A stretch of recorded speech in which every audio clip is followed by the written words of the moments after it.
Hi friends, இன்றைக்கி வந்து கிருஷ்ண ஜெயந்திக்கு பண்ணுற தேங்காய் சீடை, அதுக்கப்புறம் சர்க்கரை சீடை எப்படி பண்ணலான்னு பார்ப்போம். இதுக்கு இந்த மாதிரி மாவு பச்சரிசி எடுத்துக்கோங்க. நான் வந்து 2 டம்ளர் எடுத்துக்கிறேன். நல்லா களைஞ்சிக்கோங்க.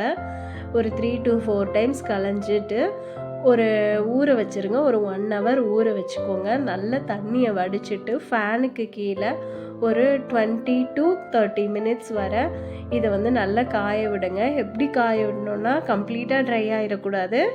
அந்த அரிசியில் கொஞ்சம் மாய்ஸ்டர் இருக்கணும். கொஞ்சம் ஈரப்பதம் இருக்கிற அளவுக்கு காய விட்டுட்டு நம்ம மிக்சியில் கிரைண்ட் பண்ண போகிறோம். இப்போ பாருங்கள், ஆஃப்டர் ஒரு 20-25 மினிட்ஸ்க்கு அப்புறம் நான் அரிசி எடுத்து பார்க்குறேன். என் கையில் ஒட்டலை, ஆனால் அந்த அரிசியில் ஒரு ஈரப்பதம் இருக்குது. இதுதான் கரெக்டான பதம். இதை ஒரு மிக்சி ஜாரில் போட்டு நல்லா பவுடர் பண்ணி எடுத்துக்கோங்க. பவுடர் பண்ணதுக்கப்புறம் கண்டிப்பாக நல்லா சலிச்சு எடுத்துக்கோங்க. அதில் ஏதாவது உருண்டை அந்த மாதிரி கட்டியாக இருந்தால் அதை பிரேக் பண்ணி சலிச்சு எடுத்துக்கோங்க. இதுக்கப்புறம் இந்த மாவை நான் வந்து சர்க்கரை சீடைக்கு ஒரு பார்ட்டாகவும் அதுக்கப்புறம் தேங்காய் சீடைக்கு ஒரு பார்ட்டாகவும் ஈக்குவலாக பிரிக்க போகிறேன். ஸோ 2 டம்ளர் பச்சரிசி போட்டிருக்கோம்ல, அதை நான் ஈக்குவலாக பிரிக்க போகிறேன். அதுக்கு முன்னாடி வெள்ளை பாகு பண்ணணும் சர்க்கரை சீடைக்கு. அதுக்கு நான் 3/4 டம்ளர் வெள்ளத்தில் 1 டம்ளர் தண்ணி விட்டு பாகு கொதிக்க விட்டுருக்கேன்.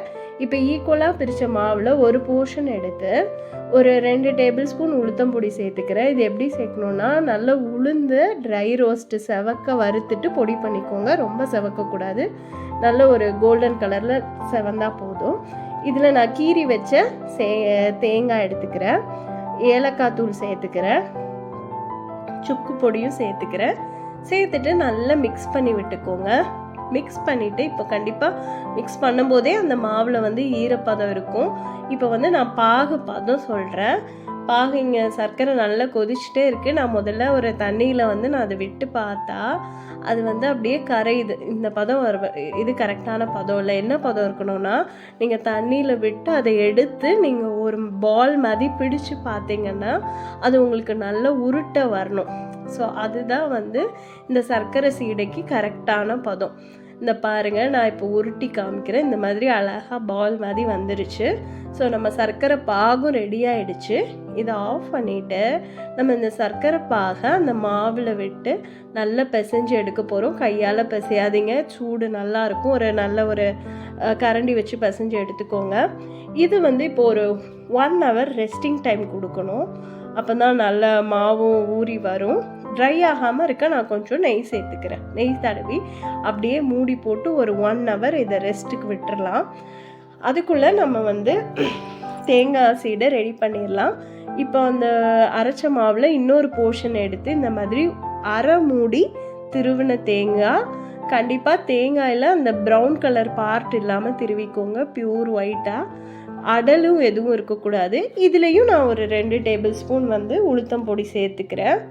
உளுத்தம்பொடி ரெசிபி ஆல்ரெடி சொல்லியிருக்கேன், அதை பார்த்துக்கோங்க. சேர்த்ததுக்கப்புறம் பெருங்காயம், தேவையான அளவு உப்பு சேர்க்க போகிறோம். அடுத்தது சேர்த்துட்டு முக்கியமான இன்க்ரீடியண்ட் வந்து இதில் வந்து வெண்ணெய். ஸோ இதை வந்து எல்லாத்தையும் ஒரு மிக்ஸ் பண்ணிவிட்டு 1 டேபிள் ஸ்பூன் வந்து ரூம் டெம்பரேச்சரில் வெண்ணெய் சேர்த்துக்கோங்க. அதுக்கப்புறம் வெள்ளை எள்ளு சேர்த்துக்கோங்க. சேர்த்துட்டு நல்லா மிக்ஸ் பண்ணி கொடுத்துருங்க. இந்த மாதிரி மாவு உங்களுக்கு பிடிச்சா பிடிக்க வரணும், உதுக்க வரணும். நோட் பண்ணுங்கள், நான் இதில் எந்த தண்ணியுமே சேர்க்கலை. அந்த தேங்காயில் உள்ள தண்ணியும் நம்ம மாவு அரைச்சோம்ல அந்த மாவில் உள்ள தண்ணியும் தான். உங்களுக்கு ஒரு வேளை ட்ரையாக இருந்தால் ட்ராப்லெட்ஸில் சேர்த்துக்கோங்க தண்ணி. சரியா? இந்த மாதிரி நான் உருட்டி வச்சிடுறேன். இப்போ லாஸ்ட்டாக கொஞ்சம் மாவு இருக்குது. இதுவும் உங்களுக்கு உருட்டை வரலன்னா 1 or 2 ட்ராப்ஸ் சேர்த்துக்கோங்க. எனக்கு ஃபுல் மாவுமே கரெக்டாக உருட்டை வந்துருச்சு. ஸோ இங்கே எண்ணெய் காஞ்சிருச்சு. எண்ணெய் நல்லா காஞ்ச அப்புறம் மீடியம் ஃப்ளேமில் ஒரே ஒரு சீடை நான் ஃபஸ்ட்டு போட்டு பார்க்குறேன். சரியா? போட்டு பார்க்கும்போது இது வந்து எதுவும் பர்ஸ்ட்லாம் ஆகலை, கரெக்டாக வந்துச்சு. மெயினாக நீங்கள் நல்லா சலிச்சு எடுத்துக்கோங்க. தேங்காயை அடல் இல்லாமல் திருவிக்கோங்க. அரிசி மாவையும் சலிக்கணும், அந்த உளுத்தம் பொடியையுமே நீங்கள் சலிச்சு எடுத்துக்கணும். ஸோ இந்த கலரில் வர அளவுக்கு நான் ஃபஸ்ட்டு கரெக்டாக வந்தனால அடுத்தது ஒரு 5-6 சீடை போட்டு பேட்சாக நான் பொரிச்சு எடுத்துட்டேன். கரெக்டாக இந்த மாதிரி ஒரு கோல்டன் கலர் மாதிரி வரும். இந்த ஸ்டேஜில் நீங்கள் சீடையை எடுத்துடலாம். எடுத்துட்டு ஒரு எண்ணெய் வடிகிறதுல போட்டு வச்சுருங்க. அதுக்கப்புறம் இன்னொரு பாத்திரத்தில் மாற்றிக்கலாம். நீங்கள் ஹை ஃப்ளேமில் வச்சிங்கன்னா அது ஃபஸ்ட்டே உங்களுக்கு இந்த கலர் வந்துடும், உள்ளே வந்து உங்களுக்கு சீடை வேகாமலே இருக்கும். ஸோ அதுக்காக பொறுமையாக மீடியம் ஃப்ளேமில் குக் பண்ணுங்கள். இப்போ நான் ஊற வச்ச அந்த சர்க்கரை சீடை மாவு எடுத்துக்கிறேன். கொஞ்சம் ட்ரையாக இருந்த மாதிரி இருந்துச்சு. ஸோ நான் கொஞ்சம் லைட்டாக வாட்டர் ஆட் பண்ணி இதுலேயும் நான் ஃபஸ்ட்டு ஒரு சீடை போட்டு பார்த்து பொரிச்சு எடுத்துட்டேன். கரெக்டாக வந்துச்சு.